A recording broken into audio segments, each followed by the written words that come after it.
Let me bring in David Marples in Edmonton, Canada, a professor of Russian and East European history at the University of Alberta. Very good to have you on the program, Professor. You specialize in the history and politics of Belarus, Ukraine, and Russia in the 20th and 21st centuries.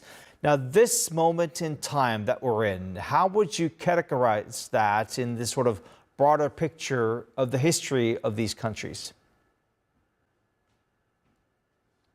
I think in the case of Ukraine, it's a critical moment because it's facing a situation where the state could collapse.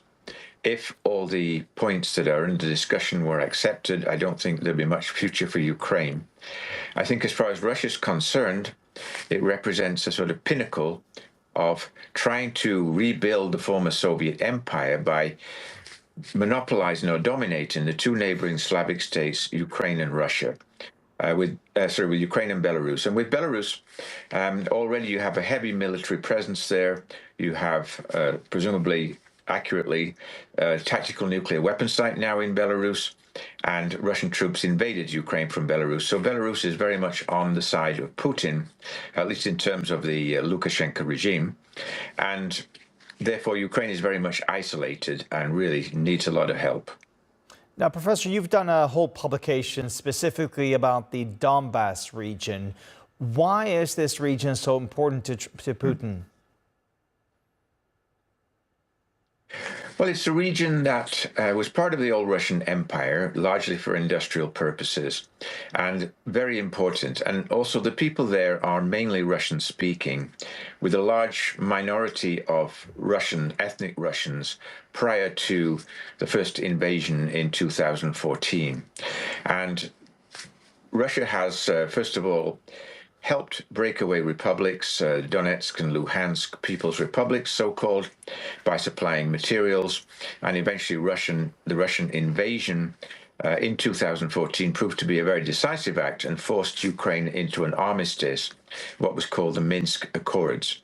At that time, Russia didn't recognize the independence of these two regions, but now Putin seems to have it firmly in his head that he needs to annex them outright, as well as other regions of Ukraine that have been occupied. But I think these two are pivotal since they've been sort of out of Ukraine's jurisdiction now for about 11 years.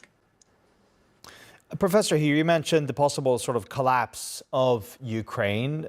In your other publication from 2022, specifically about Russia's war goals, you argue that the costs of the war and the economic limitations of Russia are likely to undermine these sort of imperialistic ambitions. Looking, though, at the situation right now on the battlefield, almost 4 years into the conflict and with, major sanctions still in place, what is it that allows Russia to still keep on fighting?